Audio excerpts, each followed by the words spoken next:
ഗുരുർബ്രഹ്മാ ഗുരുർവിഷ്ണുഃ ഗുരുർദേവോ മഹേശ്വരഃ ഗുരുസാക്ഷാത് പരം ബ്രഹ്മ തസ്മൈ ശ്രീ ഗുരവേ നമഃ.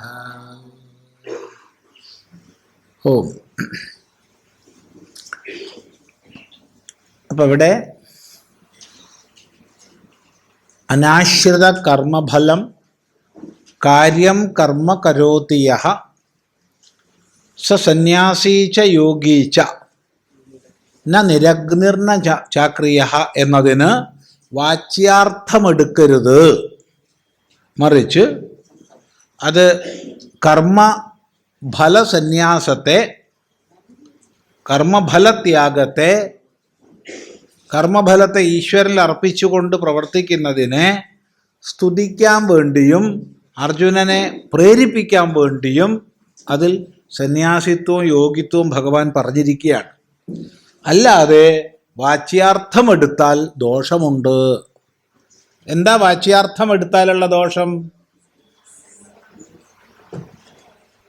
വാച്യാർത്ഥമെടുത്താൽ ശാസ്ത്രവിരുദ്ധമായി പോകും. കാരണം നിരഗ്നിയും അക്രിയനുമാണ് സന്യാസി എന്നുള്ളത് ശാസ്ത്രാർത്ഥാണ്.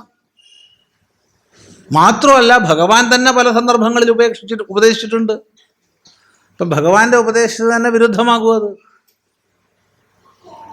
വ്യക്തമാണല്ലോ. അതാണ് പറയുന്നത്, നച പ്രസിദ്ധം നിരഗ്നേഹ അക്രിയസ്യ പരമാർത്ഥ സന്യാസിനഃ ശ്രുതി സ്മൃതി പുരാണേതിഹാസ യോഗശാസ്ത്ര വിഹിതം സന്യാസിത്വം യോഗിത്വം ച പ്രതിഷേധതി ഭഗവാൻ സ്വവചന വിരോധാച്ച സർവകർമാണി മനസാ സന്യസ്യ നൈവ കുർവന്ന കാരയൻ ആസ്തേ മൗനീ സന്തുഷ്ടോ യേന കേനചിത് അനികേത സ്ഥിരമതിഃ വിഹായ കാമാൻ യഃ സർവാൻ പുമാംശരതി നിസ്പൃഹഃ സർവാരംഭപരിത്യാഗി ഇതി ച തത്ര തത്ര ഭഗവതാ സ്വവചനാനി ദർശിതാനി തൈഹി വിരുദ്ധ്യേത ചതുർത്ഥാശ്രമ പ്രതിഷേധഃ. തസ്മാത് മുനേഃ യോഗം ആരുരുക്ഷോഃ പ്രതിപന്ന ഗാർഹസ്ഥ്യസ്യ അഗ്നിഹോത്രാദി ഫല നിരപേക്ഷം അനുഷ്ഠീയമാനം ധ്യാനയോഗാരോഹണ സാധനത്വം സത്വശുദ്ധിദ്വാരേണ പ്രതിപദ്യത്തെ ഇതി സഹ സന്യാസീ ച യോഗീ ച ഇതി സ്തൂയത്തെ. ന ച പ്രസിദ്ധം നിരഗ്നേഃ അക്രിയസ്യ പരമാർത്ഥസന്യാസിനഃ ശ്രുതി സ്മൃതി പുരാണേതിഹാസ യോഗശാസ്ത്ര വിഹിതം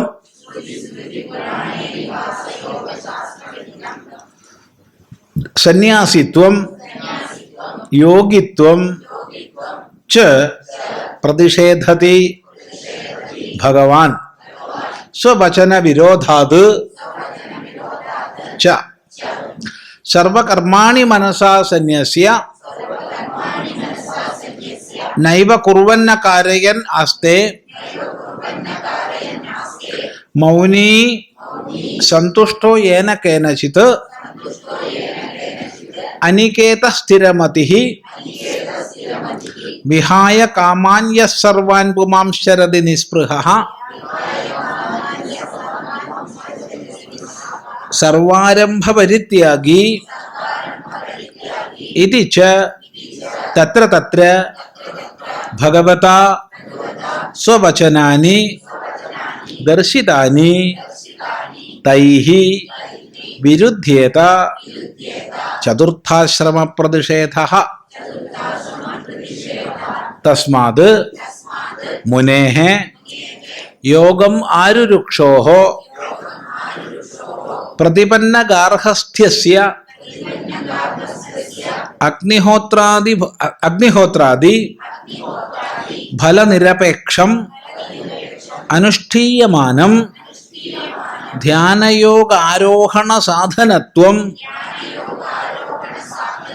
സത്വശുദ്ധിദ്വാരേണ പ്രതിപദ്യത്തെ ഇതി സഹ സന്യാസീ ച യോഗീ ച ഇതി സ്തൂയത്തെ. പറയാണ്, സന്യാസം എന്നുള്ളത് സർവശാസ്ത്രങ്ങളിലും പ്രസിദ്ധമാണ്. ഏതൊക്കെ ശാസ്ത്രങ്ങളിൽ? ശ്രുതി, സ്മൃതി, പുരാണ, ഇതിഹാസ, യോഗശാസ്ത്ര. ആദി ശബ്ദം അവിടെ കൂട്ടിച്ചേർക്കാം. ഇപ്പം ശ്രുതി, വേദം. ശ്രുതി എന്ന് പറയുമ്പോഴത്തേക്ക് സംഹിത, ബ്രാഹ്മണ, ആരണ്യക, ഉപനിഷത്ത് യുക്തമായ സമ്പൂർണ്ണ വേദത്തെയും സൂചിപ്പിക്കുന്ന ശബ്ദമാണ് ശ്രുതി എന്നത്. അതാണ് നമ്മുടെ ധർമ്മത്തിൻ്റെ അടിസ്ഥാനം. ശ്രുതി അഥവാ വേദം ഋഷിമാരാൽ കേൾക്കപ്പെട്ടത് കൊണ്ടാണ് ശ്രുതി എന്ന് പറയുന്നത്. ശ്രുതി അതിൽ സന്ദേഹമില്ലാതെ നമുക്ക് ഉപവേദങ്ങളും വേദാംഗങ്ങളും ഒക്കെ പെടുത്താം, വിരോധമില്ല. ശ്രുതി. പിന്നെ സ്മൃതി, സ്മരിക്കപ്പെടുന്നത്. ഇതിഹാസങ്ങളും പുരാണങ്ങളും ധർമ്മശാസ്ത്രങ്ങളും എല്ലാം സ്മൃതികളാണ്. ഇനി പ്രത്യേകമായി അനേക സ്മൃതി ഗ്രന്ഥങ്ങൾ വേറെ തന്നെയുണ്ട്. മനുസ്മൃതി, യാജ്ഞവൽക്യ സ്മൃതി ഇത്യാദി. പിന്നെ പുരാണേതിഹാസ, പുരാണങ്ങൾ 18, ഇതിഹാസ 2. അല്ലേ? ഏതെങ്കിലും സംശയം ഉണ്ടെങ്കിൽ പറയണേ. പിന്നെ യോഗശാസ്ത്ര, വിവിധങ്ങളായ യോഗശാസ്ത്രങ്ങൾ. ഇവയിലൊക്കെ പ്രസിദ്ധമാണെന്ത്? സന്യാസിത്വം. നിരഗ്നിയും അക്രിയനുമായ പരമാർത്ഥ സന്യാസിയുടെ സന്യാസിത്വം. പരമാർത്ഥ സന്യാസിയുടെ സന്യാസിത്വം. അയാൾ നിരഗ്നിയാണ്, അക്രിയനുമാണ്.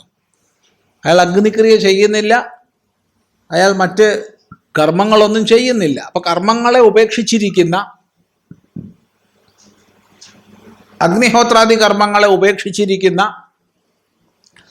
സന്യാസിയുടെ പാരമാർത്ഥിക സന്യാസിത്വം ശ്രുതി, സ്മൃതി, ഇതിഹാസ, പുരാണ, യോഗശാസ്ത്രാദി സകലത്തിലും പ്രസിദ്ധമാണ്. അതിനെ ഭഗവാൻ പ്രതിഷേധിക്കുകയോ? ഇല്ല. അപ്പോൾ സന്യാസത്തെ ഭഗവാൻ നിഷേധിച്ചാൽ അതിനെ പ്രതിഷേധിക്കുന്നതിന് തുല്യമായി.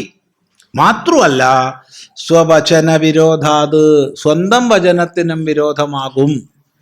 അതൊരിക്കലും ഭഗവാൻ ചെയ്യില്ല. ഭഗവാന്റെ ഉപദേശത്തിന് തന്നെ വിപരീതമായത് ഭഗവാൻ പറയില്ല. അപ്പോ ഗീതാശാസ്ത്രത്തിലുടനീളം സന്യാസത്തെക്കുറിച്ച് പറഞ്ഞിട്ടുണ്ട്. അതിന് വിരോധമായിട്ട് സന്യാസം എന്നൊന്നില്ല എന്ന് ഭഗവാൻ പറയില്ല. അതാണ് സർവകർമാണി മനസാ സന്യസ്യാസ്തേ സുഖം വശി നവദ്വാരേ പുരേ ദേഹി നൈവ കുർവന്ന കാരയൻ എന്ന് പറയുന്നുണ്ട്. അതാണ് ആ ഒരു ഭാഗം. സർവകർമ്മങ്ങളെയും സന്യസിച്ച് സുഖമായിട്ട് കഴിയുന്നു. വശി. സർവകർമ്മങ്ങളെയും സന്യസിച്ച് വശി, സുഖമായി കഴിയുന്നു. വശി പറഞ്ഞാൽ എന്താ? ഇന്ദ്രിയങ്ങളും മനസ്സും ബുദ്ധിയും എല്ലാം സ്വന്തം വശത്തിലാക്കി വെച്ചിരിക്കുന്നവനാരോ അവൻ വശി. അങ്ങനെ വശിയായിരിക്കുന്നവൻ സർവകർമ്മങ്ങളെയും ഉപേക്ഷിച്ച് സുഖമായിട്ടിരിക്കുന്നു. ഒരു കൊച്ചുമോൾ എന്നോട് ചോദിച്ചിട്ടുണ്ട്, സ്വാമി എന്തിനാ സന്യസിച്ചതെന്ന്. ഞാൻ പറഞ്ഞു, സുഖത്തിനാണ്, വേറൊരു ലക്ഷ്യമില്ല, സുഖമായിരിക്കാനാ. വേറെന്തിനാ? വേറെ എന്തെങ്കിലും ലക്ഷ്യം ഉണ്ടെങ്കിൽ പറഞ്ഞോളൂ. വേറെ എന്തെങ്കിലും ലക്ഷ്യം ആർക്കെങ്കിലും അറിയിച്ചാൽ പറഞ്ഞോളൂ. എനിക്കൊറ്റ ലക്ഷ്യമേ ഉള്ളൂ, 2 ലക്ഷ്യമില്ല. സുഖമായിട്ടിരിക്കണം, കഴിഞ്ഞു. വേറെന്താ?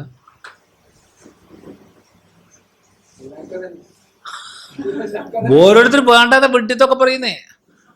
വേറെ ഓരോരുത്തർ വേറൊരു വിഡ്ഢിത്തങ്ങളൊക്കെ പറഞ്ഞ കേൾക്കാം. അതുകൊണ്ടാണ് പറഞ്ഞത്, എനിക്കൊറ്റ ലക്ഷ്യമേ ഉള്ളൂ, സുഖമായിട്ടിരിക്കുക. സുഖം സുഖം. വേറെന്താ? വേറെന്താ പറയുക എന്നോ? എന്തൊക്കെയാ പറയുക? പരലോകം പറയുന്നവരുണ്ട്, സ്വർഗം പറയുന്നവരുണ്ട്, മോക്ഷം പറയുന്നവരുണ്ട്. ഇനി അതിനേക്കാൾ സങ്കടമുള്ളതുണ്ട്, എനിക്കിനി ജനിക്കണ്ടേ ഭഗവാനെ എന്ന് പറയുന്നവരുണ്ട്. എന്തിനാ വെറുക്കണത് ജീവിതത്തെ? പ്രേമിച്ചൂടെ ജീവിതത്തെ? എന്തിനാ വെറുക്കണത്? ജീവിതത്തെ പ്രേമിച്ചൂടെ? എന്താ നിങ്ങളുടെ അഭിപ്രായം? 1000 ജന്മം ഉണ്ടെങ്കിലും സന്തോഷം, എപ്പോഴും സുഖമായിരിക്കണം. പക്ഷേ ദുഃഖം ഉണ്ടാകരുത്, എപ്പോഴും സുഖം. അല്ല, അതിപ്പോൾ അന്വേഷിച്ചുകൊണ്ടിരിക്കണം, സുഖത്തിന് അന്വേഷിച്ചുകൊണ്ടിരിക്കണം. അപ്പോൾ ഉള്ളതിൽ സുഖം കണ്ടെത്തിയാൽ പോരെന്ന് വെച്ചാൽ അപ്പോൾ ഇല്ലാത്തതിലോ അപ്പം എന്താവും? ആ പ്രശ്നവും. അപ്പോൾ സുഖമാവണം, എപ്പോഴും സുഖമാണ്, സുഖമാണ്. സുഖം എന്തായതാണെന്നൊന്നും പറഞ്ഞിട്ടില്ല നമ്മൾ, അതൊന്നും ചർച്ച ചെയ്തിട്ടില്ല. എന്താണ് സുഖസ്വരൂപം എന്ന് ചർച്ച ചെയ്തിട്ടില്ല, പക്ഷെ സുഖമാണ്.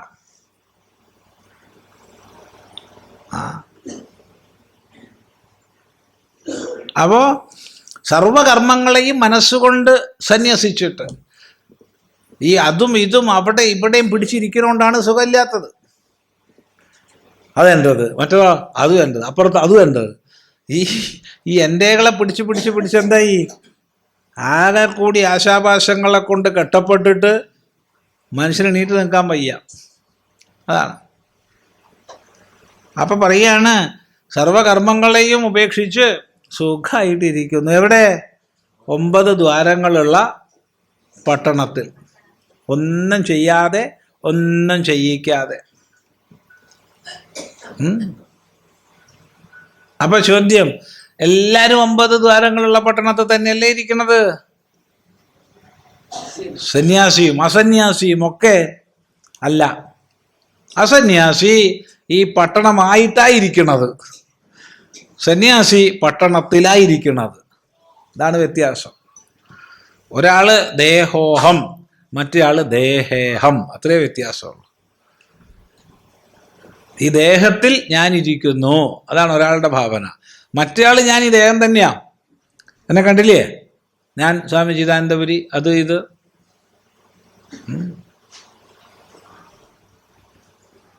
ഞാൻ ഇത്ര കിലോഗ്രാം ആയിട്ടോ അപ്പോൾ അല്ലേ? ആണ്.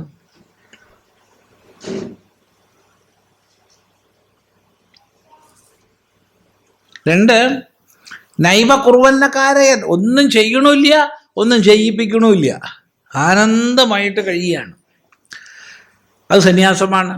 2, മൗനി സന്തുഷ്ടോ ഏന കേനചിത്, എന്ത് കിട്ടിയോ അതിനെ കൊണ്ട് സന്തോഷമായി കഴിയുന്നവൻ. ആരാണ്? സന്യാസി.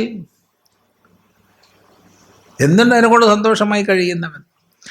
അനികേത സ്ഥിരമതി, അനികേത, നികേതമില്ലാത്തവൻ. ആരാ? സന്യാസി. നികേതമില്ലാത്തവൻ. നികേതച്ച എൻ്റെ നികേതം, എൻ്റെ വാസസ്ഥാനം.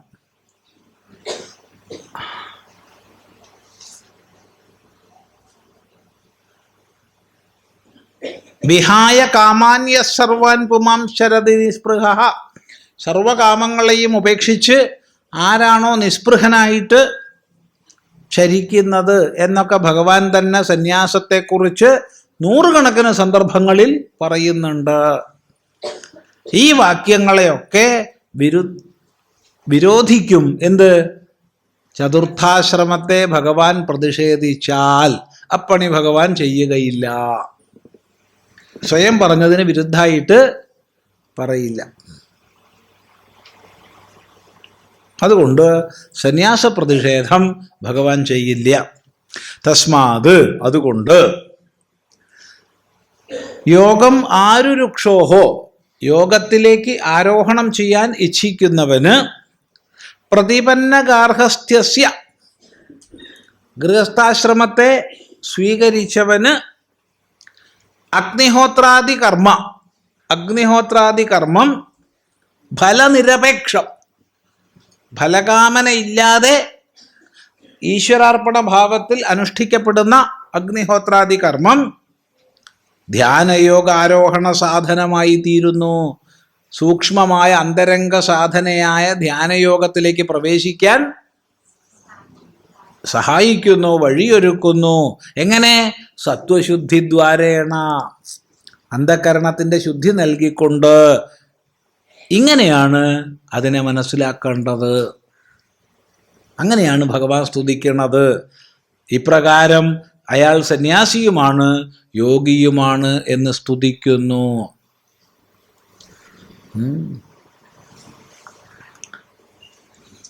കേരളത്തിൽ നല്ല ഏത് ഭാരതത്തിൽ എവിടെ പോയി കഴിഞ്ഞാലും, പ്രൈവറ്റ് ബസ് സ്റ്റാൻഡുകളിൽ പോയി കഴിഞ്ഞാൽ ബസ്സിൽ നിന്ന് വിളിയുണ്ടാവും, ബസ്സിൻ്റെ പുറത്ത് നിന്നിട്ട്, ഇല്ലേ?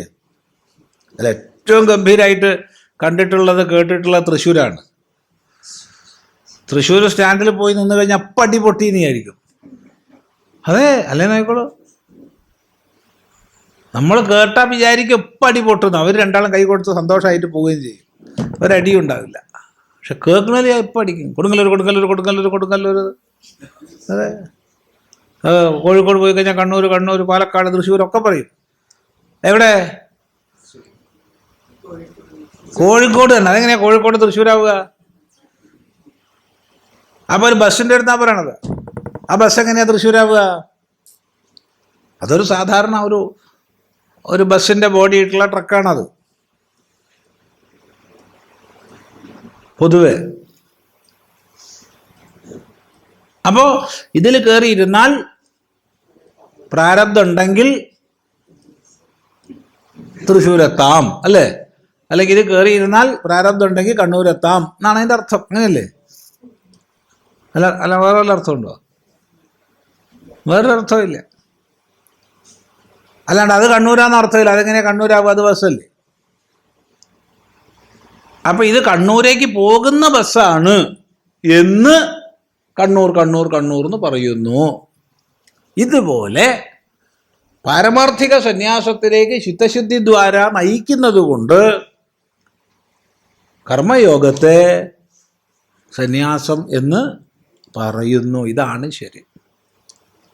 വ്യക്തമാണല്ലോ ആശയം? ശരി. അങ്ങനെയാണ് ഭഗവാൻ പറയണത്. എന്താ ഭഗവാൻ പറഞ്ഞത്?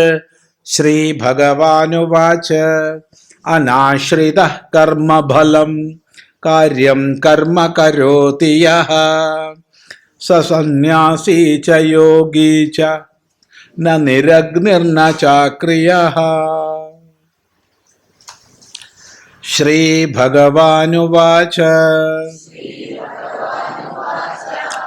അനാശ്രിത കർമ്മഫലം കാര്യം കർമ്മ കരോതി യഃ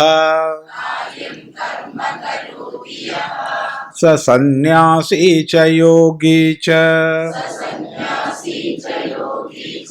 ന നിരഗ്നിർന ചാക്രിയഃ.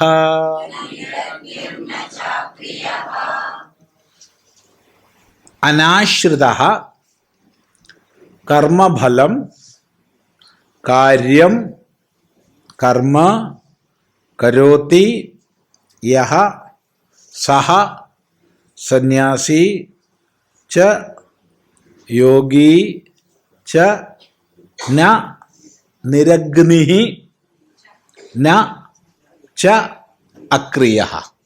ഇതിലധികം സന്ധി മുറിക്കാനൊന്നുമില്ല ഈ ശ്ലോകത്തിൽ. പിന്നെ പദച്ഛേദം. അനാശ്രിതഃ, അനാശ്രിതൻ. എന്താ അനാശ്രിതൻ? ആശ്രയിക്കാത്തവൻ. എന്തിനെ ആശ്രയിക്കാത്തവൻ? കർമ്മഫലം,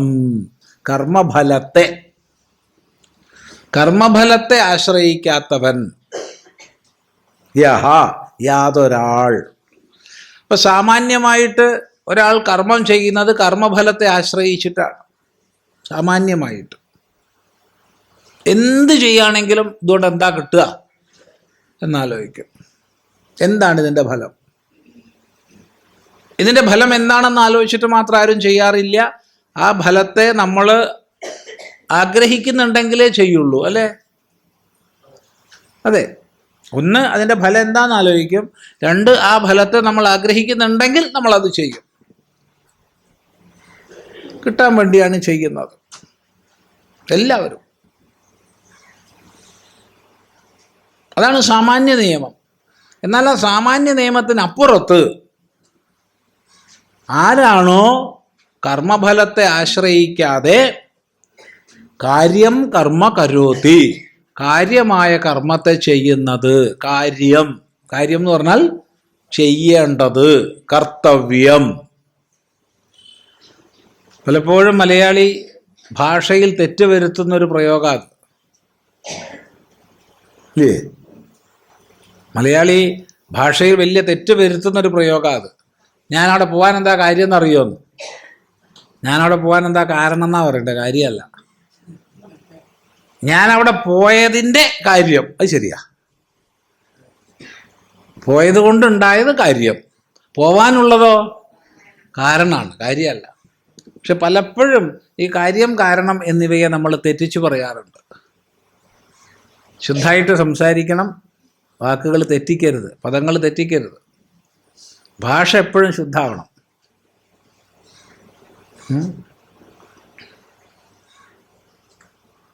അപ്പോൾ കാര്യം എന്ന് പറഞ്ഞാൽ ചെയ്യേണ്ടുന്നത്, ചെയ്യപ്പെടേണ്ടുന്നത്, കർത്തവ്യം, കരണീയം എന്നൊക്കെ പറയാം. ഒക്കെ ധാതു ഒന്ന് തന്നെയാണ്, പ്രത്യയത്തിനേ മാറ്റമുള്ളൂ. ശരി. അപ്പോൾ കർമ്മഫലത്തെ ആശ്രയിക്കാതെ ആരാണോ കർത്തവ്യ കർമ്മത്തെ ചെയ്യുന്നത്, ആരുടെ കർത്തവ്യ കർമ്മത്തെ? തൻ്റെ. വേറൊരുത്തൻ്റെ കർത്തവ്യ കർമ്മം നമ്മൾ ചെയ്യല്ല, അത് പ്രത്യേകം ശ്രദ്ധിക്കണം. നമ്മുടെ കർത്തവ്യം വേണം നമ്മൾ ചെയ്യുക. നമ്മളെ കർത്തവ്യം ചെയ്യാതെ നമുക്ക് താല്പര്യം പൊതുവെ മറ്റുള്ളവരുടെ കർത്തവ്യം ചെയ്യുന്നതിനാ, അല്ലേ? പൊതുവെ മനുഷ്യൻ്റെ സ്വഭാവം അതാ. നമ്മളതല്ല കേട്ടോ, നമ്മളെ ഇരിക്കുന്ന ആൾക്കാരെ കുറിച്ചല്ല പറയണത്, പൊതുവേ ഉള്ളൊരു സ്വഭാവമാണ്. അവനും അവളും ചെയ്യേണ്ടത് വേഗം നമ്മളങ്ങ് ചെയ്തു വെച്ചേക്കും, നമ്മൾ ചെയ്യേണ്ടതോ അതവിടെ കിടക്കും.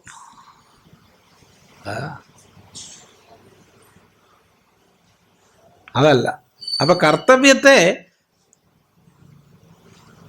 ആര് ചെയ്യുന്നു? എങ്ങനെ? കർമ്മഫലം ആശ്രയിക്കാതെ. ഞാൻ ചെയ്യേണ്ടതാണ്, ഇതെൻ്റെ ബാധ്യതയാണ്, ഇതെൻ്റെ കർത്തവ്യമാണ്, അതുകൊണ്ട് എത്ര നന്നായിട്ട് കർമ്മം ചെയ്യാമോ അത്രയും നന്നായി ചെയ്യണം എന്ന ഭാവനയോടുകൂടി നമ്മുടേതായ കർമ്മങ്ങളെ എത്രയും നന്നായി ചെയ്യാമോ അത്രയും നന്നായി ചെയ്യാം. പക്ഷെ കർമ്മഫലത്തെ ആശ്രയിച്ചിട്ടല്ല. നോക്കൂ, കർമ്മം നന്നായ ഫലം നന്നാവും എന്നുള്ളത് ആരോടും ചോദിക്കേണ്ട ആവശ്യമില്ല. കർമ്മം നന്നായ ഫലം നന്നാവും, ഉറപ്പാ. അതുകൊണ്ട് നല്ലോണം കർമ്മം ചെയ്യുക, നല്ല ഫലമാവും. നേരെ മറിച്ച് ഫലം ആഗ്രഹിച്ചുകൊണ്ടിരുന്നാലോ കർമ്മവും നേരെയാവില്ല, ഫലവും കിട്ടില്ല.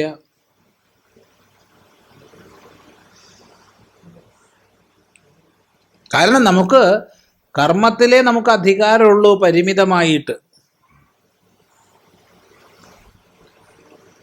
ഫലത്തിൽ നമുക്ക് അധികാരമേ ഇല്ല.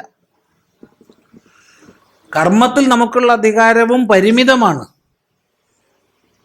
അപരിമിതമായ അധികാരം ആർക്കെങ്കിലും ഉണ്ടോ? പറയൂ. എനിക്ക് കർമ്മത്തിൽ പൂർണ്ണമായ അധികാരമുണ്ട് എന്ന് വിചാരിക്കുന്ന ആരെങ്കിലും കൂട്ടത്തിലുണ്ടോ? ഇല്ല. എന്തെല്ലാം ഘടകങ്ങളുടെ അപേക്ഷയല്ല. ഒന്ന് ആലോചിച്ച് നോക്കൂ. അധിഷ്ഠാനം തഥാ കർത്ത കരണം ച പൃഥക് വിധം വിവിധാശ്ച പൃഥക് ചേഷ്ടാഃ ദൈവം ചൈവാത്ര പഞ്ചമം. 5 ഘടകങ്ങളുണ്ട്. അധിഷ്ഠാനം. ഞാൻ പറയാണ്, ഞാൻ ഇവിടെ വന്ന് ഇരുന്നിട്ട് നിങ്ങൾക്ക് ഇപ്പോൾ ക്ലാസ് എടുക്കാട്ടോ വന്നു. അധിഷ്ഠാനം നോക്കിയിട്ടില്ല, ഇതിന് കേടുണ്ടായിരുന്നു, നമ്മളെ പറ്റിക്കാൻ വേണ്ടിയിട്ട് വരുന്ന പൊട്ടിയ സാധനം വെച്ചതാ. വന്നിരുന്നു, ഉരുണ്ട് മറിഞ്ഞ് വീണു, എല്ല് പൊട്ടി, നേരെ ആശുപത്രിയിലേക്ക്. ക്ലാസ് മുടങ്ങിയോ ഇല്ലയോ? അധിഷ്ഠാനം അതൊരു ഘടകമാണ്. തഥാ കർത്ത, പിന്നെ കർത്താവ്. ഞാൻ ചെയ്യുന്നു എന്ന അഭിമാനത്തോട് കൂടിയിട്ടുള്ള ഒരു ഭാവം എന്നിൽ വേണം. വേണ്ടേ? ഞാനാണ് ചെയ്യണത് എന്നുള്ള അഭിമാനം വേണ്ടേ? എന്നാലേ കർമ്മം ഉണ്ടാവുള്ളൂ, അല്ലെങ്കിൽ ഉണ്ടാവില്ല. ഇനി അതിന് തന്നെ എന്തൊക്കെ ഘടകങ്ങളുണ്ട്, എന്തെല്ലാം ഘടകങ്ങളുണ്ട്. ഒരു സെക്കൻഡിൻ്റെ 1000-1 അംശം വേണ്ട ആ ഞാൻ കർത്താവ് എന്നുള്ള ഭാവം പോവാൻ. സ്വാമിയല്ലേ ഇന്ന് ഗീത 6-ാം അധ്യായം എടുക്കാന്ന് പറഞ്ഞത്? ഗീതയോ? എന്ത് ഗീത? 6-ാം അധ്യായോ? അതേതാ? ആർക്കെടുക്കാന്ന്? ആരാ പറഞ്ഞേ? എപ്പോ? ഒരു സെക്കൻഡ് വേണ്ട, ഒരു സെക്കൻഡ് വേണ്ട. ഇതിന് കർത്തൃത്വം പോയി, അവിടെ ഒരു കർത്തൃത്വം ഇല്ല.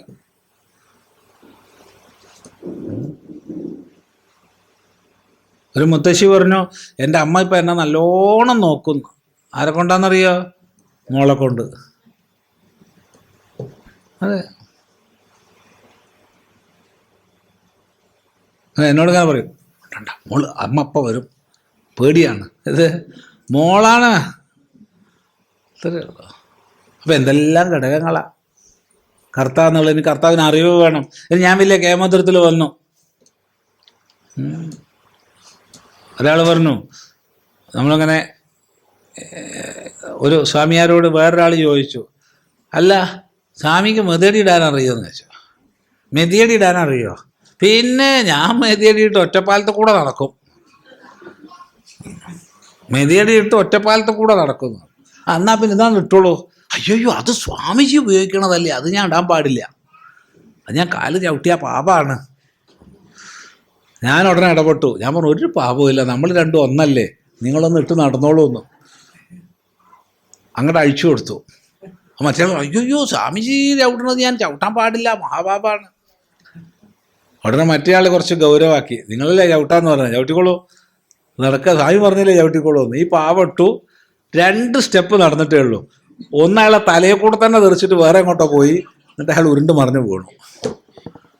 അതെ, ഇത് കഥയല്ല, ഇവിടെ ഉണ്ടായതാണ്. അപ്പം അവിടെ ആലോചിച്ച് നോക്കൂ. ഇപ്പം കർത്താവെന്ന് പറയണമെങ്കിൽ എന്തെല്ലാം ഘടകങ്ങൾ അതിലുണ്ട്. അധിഷ്ഠാനം, കർത്ത. 3 കരണം ച പൃഥഗ്വിധം. പലതരത്തിൽപ്പെട്ട കരണങ്ങൾ വേണം. കരണം പ്രവർത്തിക്കാൻ ഞാൻ ഒന്നും നടക്കില്ല. ഇപ്പം ഇവിടെ സംസാരിക്കണു, കോടിക്കണക്കിന് കോശങ്ങൾ, ടിഷ്യൂകൾ ചേർന്ന് പ്രവർത്തിച്ചിട്ടാണ് ഈ സംഭാഷണം എന്നുള്ളത് നടക്കുന്നത്.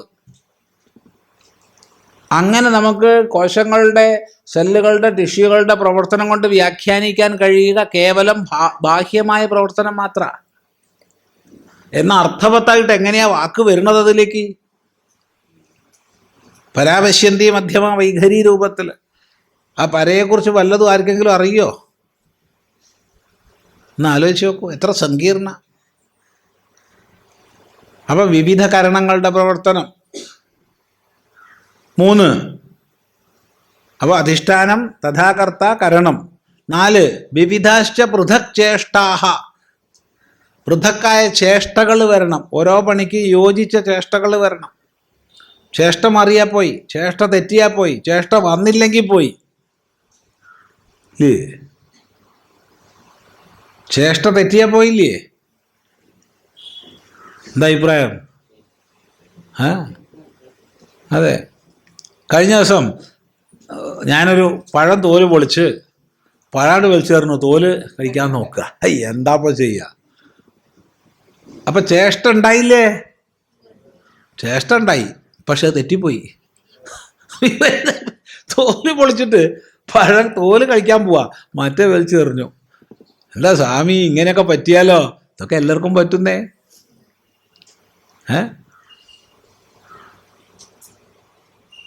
ചിന്തിക്കുക. ചിലപ്പോൾ ചേഷ്ട വരാതിരിക്കാം, ചേഷ്ട വിപരീതാവാം, ഒക്കെ പ്രശ്നമാണ്. ഇനി ഒരു ചേഷ്ടയ്ക്ക് എന്തെല്ലാം ഘടകങ്ങൾ വേണം? ഇത്ര സങ്കീർണമായി പ്രക്രിയ ആലോചിച്ച് നോക്കൂ. ഇതിനൊക്കെ ആരാ നിയന്ത്രിക്കണേ? നമുക്ക് വല്ല പിടിയുണ്ടോ? ഇങ്ങനെ 4 എണ്ണം പറഞ്ഞു, എന്നിട്ട് 5ാമത് പറയാ ദൈവം. അതുമുണ്ട്. ഇതൊക്കെ ശരിയായാലും ദൈവം ശരിയായിട്ടില്ലെങ്കിൽ ഒന്നും നടക്കില്ല. ദൈവവും നേരെയാവണം. ഈ 5 ഘടകങ്ങൾ ചേർന്നാലേ പ്രവർത്തിക്കാൻ പറ്റൂ എനിക്ക്. കർമ്മഫലം അല്ല പറയണത്, കർമ്മം ചെയ്യണമെങ്കിൽ തന്നെ ഈ 5 ഘടകങ്ങൾ വേണം. അപ്പം നമുക്കൊക്കെ പൂർണ്ണ സ്വാതന്ത്ര്യം ഉണ്ടോ? കർമ്മത്തിൽ അധികാരമുണ്ടോ? ഇല്ല. 5ലൊന്നുണ്ടോ? അതും ഇല്ല. എന്നാലും നമ്മൾ എന്തൊക്കെയാ അഭിമാനിക്കുക? ഞാനത് ചെയ്യും, ഞാനത് ചെയ്യും, ഞാനത് ചെയ്തു, ഞാനിത് ചെയ്തു. എന്നോടൊരാൾ പറഞ്ഞു, സ്വാമി എന്തായാലും ഞാൻ 5000 തെങ്ങ് വെച്ചിട്ടുണ്ട്, ഇനിയിപ്പോൾ മരിച്ചാലും പ്രശ്നമൊന്നുമില്ല. ഞാൻ അയാളുടെ ചേർന്ന് നിന്നു, അയാളെ കൈ എൻ്റെ കയ്യിലാക്കി, ഒന്നിങ്ങനെ തലോടി. നല്ല വെണ്ണ പോലെ മൃദുവായ കയ്യാ, മതി, വേറൊന്നും പറയേണ്ട ആവശ്യമില്ല. 5000 തെങ്ങ് വെച്ചിട്ടുണ്ടെന്നാ പറഞ്ഞത്. 5000 തെങ്ങ് വെച്ചിട്ടുണ്ടെങ്കിൽ അയാളുടെ കൈ എത്രമാത്രം തഴമ്പുണ്ടാവും? ഒരൊറ്റയൊന്നും വെച്ചിട്ടില്ല എന്ന് മാത്രമല്ല, അയാൾക്ക് കൈക്കോട്ടും കൂടി തൊട്ടില്ല അയാൾ. അത്രയും മൃദുവാ, വെണ്ണ പോലെ ഉണ്ട് കൈ.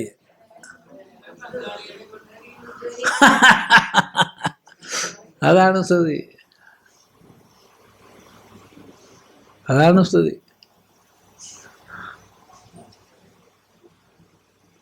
അതാണ്. അപ്പം നമ്മൾ ഓരോരുത്തരും ഞാൻ അത് ചെയ്തു, ഇത് ചെയ്യും, ഞാൻ അത് ചെയ്യും, അത് ഇങ്ങനെ ചെയ്യും, ഇങ്ങനെ ചെയ്യും എന്നൊക്കെ പറഞ്ഞിട്ട് നടക്കുമ്പോൾ ആലോചിച്ച് നോക്കുക, നമുക്കതിൽ എത്രമാത്രം അധികാരം കർമ്മത്തിലുണ്ട്. പിന്നെ ഫലത്തിലോ? ഫലത്തിൽ ഒട്ടുമില്ല.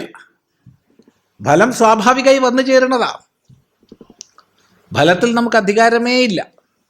ഇത് മനസ്സിലാക്കി കഴിഞ്ഞാൽ കർമ്മഫലം അനാശ്രിത. 2 കാര്യം കർമ്മ കരോതിയഃ, കാര്യമായത് ചെയ്യുന്നു, എൻ്റെ ഉത്തരവാദിത്തമാണ്, ഞാൻ ചെയ്യേണ്ടതാണ്, അതിന് വേണ്ടിയിട്ടാണ് ഇതെനിക്ക് കിട്ടിയിട്ടുള്ളത്, പറയാനാണ് നാവും വായ കിട്ടിയിട്ടുള്ളത്, നടക്കാനാണ് കാല് കിട്ടിയിട്ടുള്ളത്, എടുക്കാനും കൊടുക്കാനുമാണ് കൈ കിട്ടിയിട്ടുള്ളത്. ഇത് മനസ്സിലാക്കി കഴിഞ്ഞാൽ ചെയ്യാനുള്ളത് ചെയ്യേണ്ടതുപോലെ ചെയ്യും. അങ്ങനെ കാര്യം കർമ്മ കരോതിയഃ സ്വസന്യാസി, അവൻ സന്യാസിയാണ്. ആണോ? നേരത്തെ പറഞ്ഞു സ്തുത്യർത്ഥത്തിലാ. യോഗീച്ച, യോഗിയുമാണ്. ന നിരഗ്നിർന ചാക്രിയ, അല്ലാതെ അഗ്നിക്രിയ ചെയ്യാത്തവനും ക്രിയ ചെയ്യാത്തവനും മാത്രമല്ല സന്യാസി. ഒരാൾ അഗ്നിക്രിയ ചെയ്യുന്നില്ല, ഞാൻ ക്രിയൊന്നും ചെയ്യുന്നില്ല, ഞാൻ സന്യാസിയാണെന്ന് അഭിമാനിച്ചിരിക്കുന്നത് കൊണ്ട് അയാൾ സന്യാസിയാവുന്നില്ല.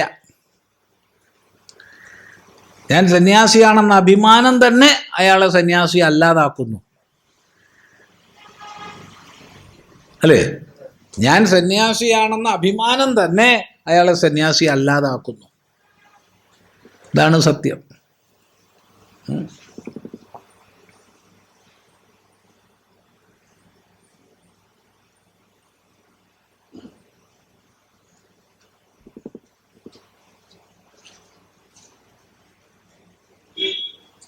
അതുകൊണ്ട് അർജുനൻ ഏതൊരു കർമ്മ യോഗത്തിന് അധികാരിയാണോ അതിലേക്ക് പ്രേരിപ്പിക്കാൻ വേണ്ടി അതിനെ സ്തുതിക്കുകയാണ് ഭഗവാൻ, അല്ലാതെ സന്യാസത്തെ നിഷേധിക്കുകയല്ല. അത് പ്രത്യേകം ശ്രദ്ധിക്കണം. നോക്കൂ, അനാശ്രിതഃ ന ആശ്രിതഃ. അനാശ്രിതഃ കിം കർമ്മഫലം കർമ്മണഃ ഫലം കർമ്മഫലം യത്തദ് അനാശ്രിതഃ കർമ്മഫല തൃഷ്ണാരഹിതഃ ഇത്യർത്ഥഃ. യോ ഹി കർമ്മഫല തൃഷ്ണാവാൻ സ കർമ്മഫലം ആശ്രിതഃ ഭവതി, അയം തു തദ്വിപരീതഃ. അതഃ അനാശ്രിതഃ കർമ്മഫലം. ഏവം ഭൂതഃ സൻ കാര്യം കർത്തവ്യം നിത്യം കാമ്യ വിപരീതം അഗ്നിഹോത്രാദികം കരോതി നിർവർത്തയതി യഃ കശ്ചിദീദൃശഃ കർമ്മി സ കർമ്മ്യന്തരേഭ്യഃ വിശിഷ്യതേ ഇത്യേവമർത്ഥം ആഹ സ സന്യാസീ ച യോഗീ ച ഇതി. സന്യാസഃ പരിത്യാഗഃ സഹ യസ്യ അസ്തി സ സന്യാസീ ച യോഗീ ച യോഗഃ ചിത്തസമാധാനം സഹ അസ്തി യസ്യ സഹ യോഗീ ച ഇത്യേവം ഗുണസമ്പന്നഃ അയം മന്തവ്യഃ. ന കേവലം നിരഗ്നിഃ അക്രിയഃ ഏവ സന്യാസി യോഗീ ച ഇതി മന്തവ്യഃ. നിർഗത അഗ്നയഃ കർമാംഗഭൂതാഃ യസ്മാത് സ നിരഗ്നിഃ അക്രിയഃ ച അനഗ്നിസാധനാഃ അപി അവിദ്യമാനാഃ ക്രിയാഃ തപോദാനാദികാ യസ്യ അസൗ അക്രിയഃ.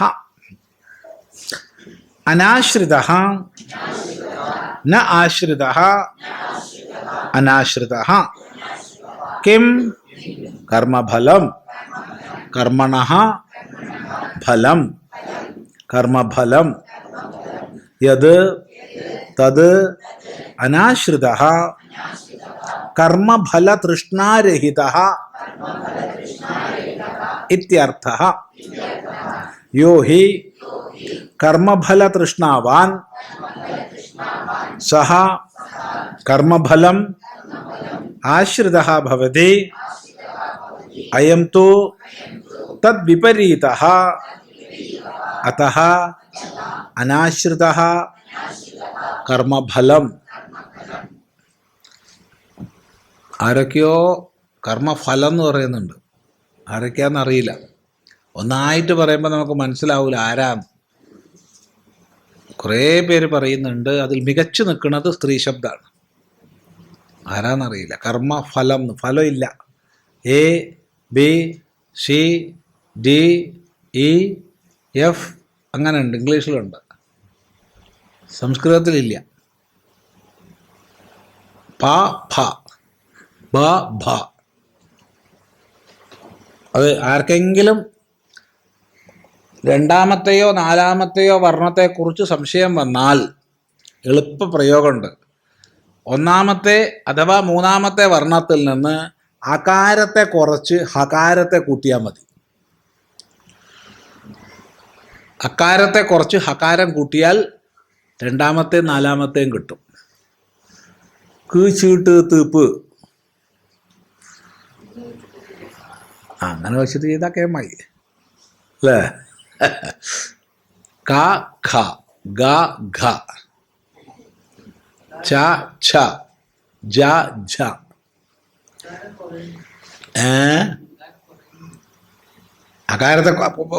അകാരം കുറയ്ക്കാണ്ട് ഹകാരം കൂട്ടിയാൽ എന്താവും? കഹ എന്നാവൂലേ.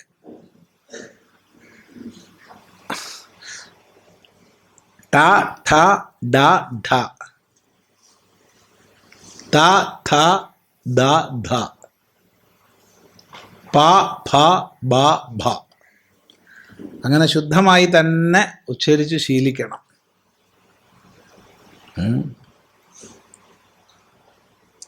വീട്ടിൽ നിന്ന് അമ്മ ശ്രദ്ധിക്കേണ്ടതാ അത്. പിന്നെ കൊച്ചു ക്ലാസ്സിലാവുമ്പോൾ അധ്യാപകരും. പിന്നെ ശരിയാക്കാൻ പറ്റില്ല.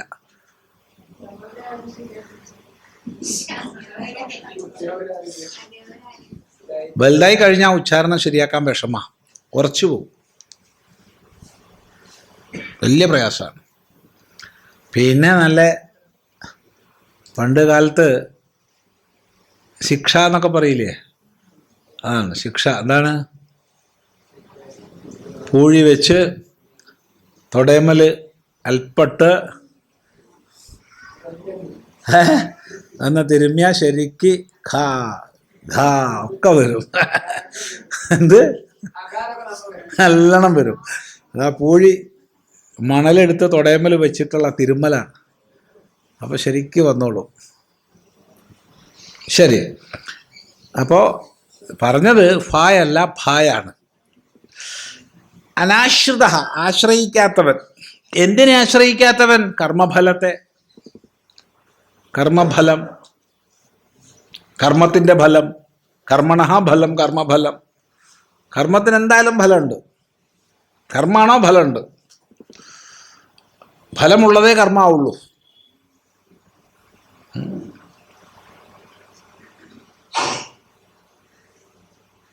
അത് പ്രധാനമായിട്ട് നമുക്ക് മൂന്നായി തിരിക്കാം: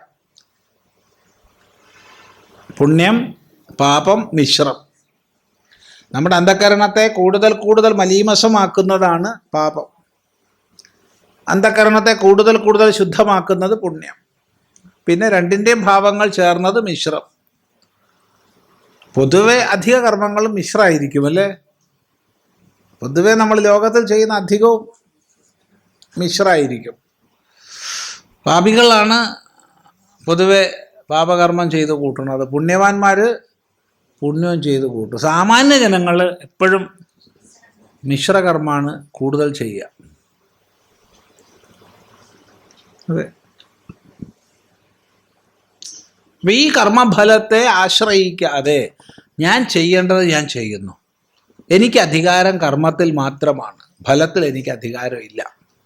അത് സ്വാഭാവികമായ നിയമം അനുസരിച്ച് വന്നു ചേരുന്നതും ചേരേണ്ടതുമാണ്. ഈ കാഴ്ചപ്പാടോടുകൂടി യാതൊരുവൻ കർമ്മഫല തൃഷ്ണാരഹിതനായി ജീവിക്കുന്നുവോ, യാതൊരുവനാണോ കർമ്മഫല തൃഷ്ണാവാൻ, അവൻ കർമ്മഫലത്തെ ആശ്രയിക്കുന്നവനാകുന്നു. എന്ത് ചെയ്യുന്നുണ്ടെങ്കിലും അതിനതിൻ്റെ ഫലം ആശ്രയിക്കും. അതിനു വേണ്ടി ഇതിനു വേണ്ടി പ്രാർത്ഥിച്ചാൽ പോലും ഭഗവാനെ ഞാൻ പ്രാർത്ഥിക്കുന്നു, എന്തിനാ? എന്നിൽ പ്രസാദിക്കണേ. അവിടെ ആഗ്രഹിച്ചു. പ്രാർത്ഥിക്കുക എൻ്റെ പണി, പ്രസാദിക്കുക നിന്റെ പണി എന്ന് മനസ്സിലാക്കിയാൽ പിന്നെ പ്രസാദിക്കണേ എന്ന് പറയണോ? അല്ലേ? ആലോചിച്ച് നോക്കും. അപ്പൊ ഭഗവാനിൽ വിശ്വാസം ഇല്ലായ്മയല്ലേ ഇപ്പം? അത് പ്രസാദിക്കില്ല എന്ന് വരുമോ? ഞാൻ ചോദിച്ചില്ല വെച്ചാൽ പ്രസാദിക്കില്ല എന്ന് വരുമോ എന്നുള്ളൊരു സംശയമല്ലേ ഇപ്പം അവിടെ ഉള്ളത്?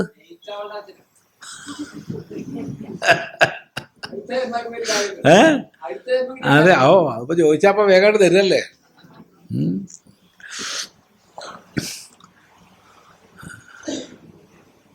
അപ്പോ കർമ്മഫല തൃഷ്ണാവാനായിക്കഴിഞ്ഞാൽ അവൻ ആശ്രിതനാകുന്നു.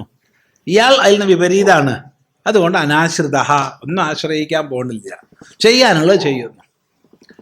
ഞാൻ ചെയ്യേണ്ടത് ഞാൻ തന്നെ ചെയ്യണം, അതെൻ്റെ ഉത്തരവാദിത്തമാണ്. അതിന് ഫലം വരികയെ വരാതിരിക്കുകയെ എന്ത് വേണമെങ്കിൽ ചെയ്തോട്ടെ, അത് ചിന്തിക്കേണ്ടത് എൻ്റെ കാര്യമല്ല. ഉണ്ടല്ലോ. ഉത്തരവാദിത്വ ബോധവും മമത്വബോധവും ഭിന്നമാണ്, തീർത്തും ഭിന്നമാണ്. ഉത്തരവാദിത്വ ബോധം ചിലപ്പോൾ വികലമായി തീരുട്ടോ. ഞാൻ ചെയ്താലേ നേരെയാവൂ എന്ന് പറയണ അത് വേണ്ട. അത് മറ്റുള്ളവരുടെ വ്യക്തിത്വത്തിലേക്കുള്ള കടന്നുകയറ്റമായി വരെ വരും. അത് മമത്വത്തിൻ്റെ അങ്ങ് അറ്റാണ്.